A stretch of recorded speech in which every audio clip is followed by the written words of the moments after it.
Shalom, shalom mes frères et sœurs. Je viens partager avec vous le mystère sur la dîme. Les gens parlent de la dîme de gauche à droite, de gauche à droite. Je vais vous donner mon avis sur la dîme. Je vais vous parler au nom du Seigneur Jésus-Christ sur la dîme. Les gens parlent de la dîme de gauche à droite. C'est quoi la dîme? Paul dit, si je venais à vous, en parlant en langue, je ne vous serais d'aucune utilité. Mais Paul dit, quand je viens à vous, si je ne vous parle pas par prophétie, par connaissance, par doctrine ou par révélation, je ne vous serai d'aucune utilité. Est-ce que vous comprenez ça? Ça veut dire que quand un homme de Dieu vient vers le peuple de Dieu, il doit venir à eux en les parlant comment? Par 4 points. Le premier point, c'est par révélation. Le deuxième point, c'est par prophétie. Le troisième point, c'est par connaissance et ensuite par doctrine. La doctrine, c'est que Dieu vous demande, parce qu'il est écrit, apportez à la maison du trésor toutes les dîmes et toutes les offrandes. Là, Dieu vous demande de payer la dîme. Vous comprenez? Vous devez le faire, parce que dans le livre de Malachie, il est écrit, apportez à la maison du trésor toutes vos dîmes et toutes vos offrandes, afin qu'il y ait de la nourriture dans ma maison. Et il dit, vous êtes frappés par la malédiction, parce que vous n'avez pas observé mes ordonnances. Et il dit que observer ces ordonnances-là, c'est payer la dîme. Donc vous comprenez que toute personne qui ne paye pas la dîme est frappée par la malédiction. Donc la doctrine, c'est comme vous disent, comme c'est écrit là, d'apporter à la maison du trésor les dîmes et les offrandes. C'est ce qu'on doit vous dire. Mais maintenant, je vais attirer votre attention ici avant de vous révéler le mystère de la dîme. Il dit, depuis le temps de vos pères, vous vous êtes écartés de mes lois ou de mes ordonnances. Et vous êtes frappés par la malédiction, la nation tout entière, à cause de ça. Pourquoi? Parce qu'on s'est écarté. Et il dit, on s'est écarté comment? Il dit, dans les dîmes et dans les offrandes. Donc faites donc attention à cette affaire des dîmes et d'offrandes, parce que c'est plus que ce que vous croyez. Mais quand il dit depuis le temps de vos pères, c'est qui les pères? Les pères, c'est ceux de l'Ancien Testament. Les enfants, c'est ceux du Nouveau Testament. Pourquoi je dis que les enfants, c'est ceux du Nouveau Testament? Parce que dans Jean 1, 12, il est écrit, mais à tous ceux qui l'ont reçu, à ceux qui ont son nom, elle a donné le pouvoir de devenir enfants de Dieu. C'est là que les pères, ceux de l'Ancien Testament qui ont reçu Jésus-Christ, sont devenus des enfants. C'est ça, ramener les cœurs des pères vers les enfants. Ça veut dire que faire des pères des enfants. Donc, quand il dit depuis le temps de vos pères, là, Dieu s'adresse aux enfants, à ceux du Nouveau Testament, que depuis le temps des pères, le peuple s'est écarté. Donc, depuis l'Ancien Testament, le peuple s'était écarté de ses lois et de ses ordonnances. Là, il s'adresse à qui? Aux enfants. Ça veut dire que Dieu parlait à ceux du Nouveau Testament, c'est-à-dire nous. Il faut donc qu'on fasse attention. Donc, et il dit maintenant, vous êtes frappés par la malédiction de la nation tout entière, parce que vous me trompez dans les dîmes et dans les offrandes. Bon, maintenant, qu'est-ce que Dieu a dit dans la Bible qui attire la malédiction sur son peuple? Parce que nous voulons connaître ce que c'est que la dîme. Or, dans le livre de Jérémie, Dieu dit, maudit est quiconque fait l'œuvre de Dieu avec négligence. Est-ce que vous avez compris? Et Anne, c'était Anne ou Caïphe, nous avons dit que ce peuple qui ne connaît pas la loi, ce sont des maudits. Donc vous comprenez que l'ignorance de la loi entraîne la malédiction. Faire l'œuvre de Dieu avec négligence entraîne la malédiction. Donc c'est là-bas que se trouve la dîme. Vous voyez?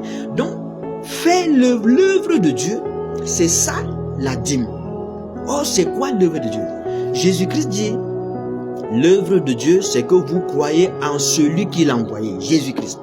Donc c'est Jésus-Christ qui croit en Jésus-Christ, c'est ça faire l'œuvre de Dieu. Vous comprenez que croire en Jésus-Christ, servir Jésus-Christ, c'est ça faire l'œuvre de Dieu et c'est aussi ça payer la dîme. Faites très attention avec cette histoire de la dîme que vous utilisez n'importe comment.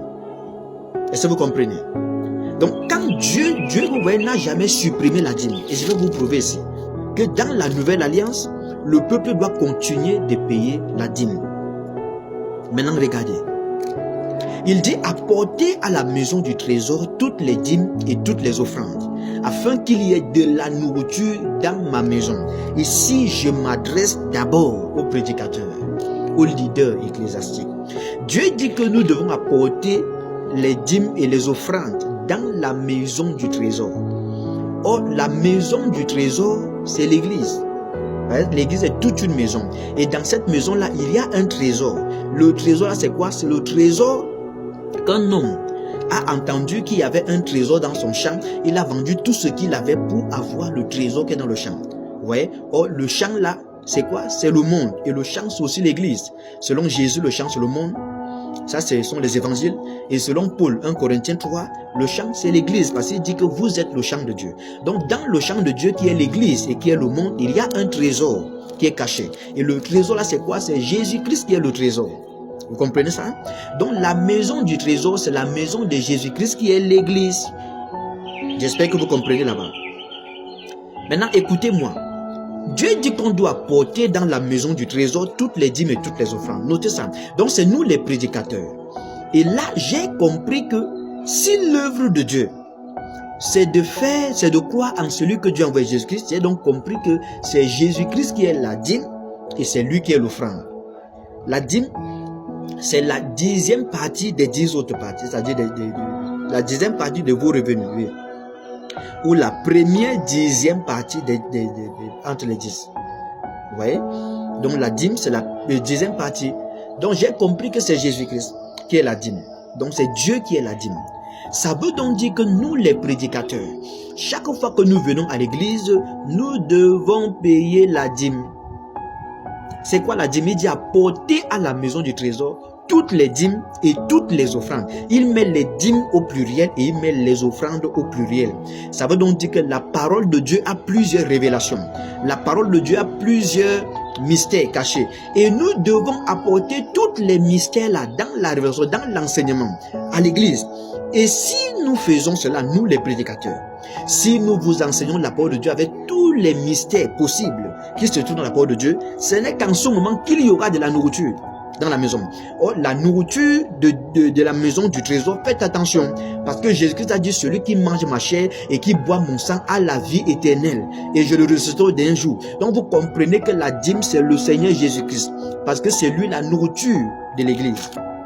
C'est lui la nourriture de son peuple. Donc quand nous les prédicateurs, nous venons enseigner la parole de Dieu, faites attention, faites très très attention. C'est ça payer la dîme. Et c'est ça payer l'offrande. Car Christ est l'offrande que Dieu a donnée. Christ est la dîme que Dieu a payée. Parce que Jésus-Christ, il est Dieu. Et nous tous, nous sommes son corps. Lui, il est notre tête. Donc la dîme, on dit c'est la première partie. Vous prenez votre argent, vos revenus, vous divisez ça en 10. La première partie, vous donnez ça à Dieu, n'est-ce pas? Donc c'est la 10e partie. La 10e partie, c'est la première partie. Parce que vous divisez tout en 10. Et vous prenez la première partie, vous donnez à Dieu. Or, la première partie, c'est ça les prémices. Et Paul dit que Christ comme prémisse. Et ensuite, tout ce qui croit en lui. Donc c'est Jésus-Christ qui est la dîme. À chaque fois que nous prêchons, à chaque fois que nous enseignons, attention, nous payons la dîme.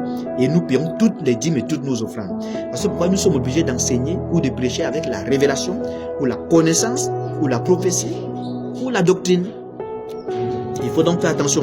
Payer la dîme revient d'abord aux sacrificateurs, c'est-à-dire à tous les leaders. Payer les offrandes vient d'abord à tous les leaders. C'est notre enseignement que nous donnons. Ce que je fais là, je suis en train de payer la dîme et les offrandes, ou les dîmes et les offrandes. À chaque fois que je me présente à vous, je viens avec un autre mystère. Vous comprenez ça? Maintenant, regardez.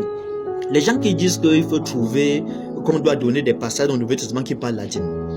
Dans la chambre haute, l'apôtre Dieu déclare qu'il y avait 120 disciples. Et parmi les 120 disciples, on dit qu'il y avait 12 disciples. Le Saint-Esprit est descendu sur les 120, mais il n'y a que les 12 qui se sont levés, sont mis devant le peuple pour commencer à parler, devant les gens pour commencer à parler à tout le peuple qui était là. Les 12 là, c'est la dîme des 120. Jésus-Christ vient, il prend 12 disciples. Les 12 disciples, c'est la dîme des 12 tribus d'Israël. Donc Dieu lui-même a payé la dîme. Jésus a payé la dîme. Pourquoi vous nous demandez de ne pas payer la dîme? Pourquoi? Regardez Melchisédek. Melchisédek est venu vers Abraham. On dit qu'il était roi de justice, roi de Salem. C'est ce qu'il est écrit, n'est-ce pas? Il était roi de justice, roi de Salem. Il était sacrificateur du Dieu très haut. 1, il est sacrificateur. 2, il est roi. Ça fait les 2 dispensations.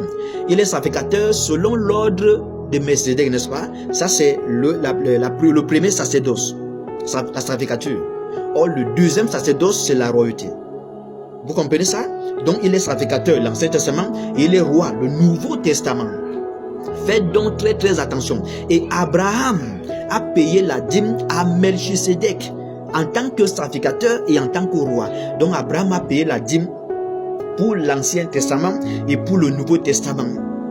Donc nous aussi, de la même manière que ceux de l'Ancien Testament ont payé la dîme, c'est ça, Melchizedek sacrificateur, nous aussi nous devons payer la dîme à Melchizedek en tant que roi, car Jésus-Christ, il est souverain sacrificateur et il est en même temps roi. Il est souverain sacrificateur à cause de la sacrificature.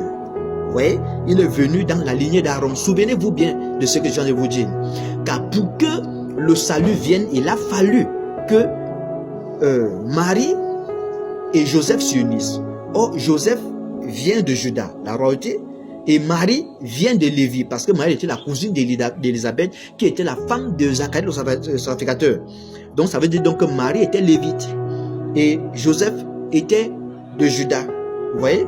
Donc, les deux, c'est Lévi et Juda réunis. C'est ça, Melchizedek. C'est ça, Melchizedek. Donc, vous comprenez que même pour que la nouvelle alliance voie le jour, il faut que les deux s'unissent. C'est pour ça que nous avons la parole de Dieu qui est unie dans un seul livre appelé l'Ancien et le Nouveau Testament. Si vous dites que la dîme ne doit pas être payée dans le Nouveau Testament, vous êtes maudits, vous maudissez le peuple, vous ne comprenez pas la parole de Dieu. Il y a beaucoup de choses à dire ici, mais je préfère que nous nous arrêtons ici. Notez que la dîme de Dieu, c'est Jésus-Christ. Les dîmes de Dieu, c'est Jésus-Christ. Les offrandes de Dieu, c'est Jésus-Christ. C'est au pluriel, pourquoi? Parce qu'il y a beaucoup de révélations. C'est ce que Jésus-Christ a dit, que vous serez mes témoins jusqu'aux extrémités de la terre. Les extrémités de la terre, mes frères et sœurs, faites attention, ce n'est pas ce que vous croyez. Les extrémités de la terre, c'est expliquer toute la parole ici. Ici, c'est le degré de la terre. Là-bas, c'est une autre extrémité. Donc, nous devons interpréter toute la parole de Dieu au corps de Christ à l'église. C'est ça, être les témoins jusqu'aux extrémités de la terre. Donc, ce ne sont pas les extrémités physiques. Parce que Dieu est esprit. Quand il parle des choses spirituelles. Que Dieu vous bénisse. À la prochaine. Avec un autre numéro. Shalom, shalom.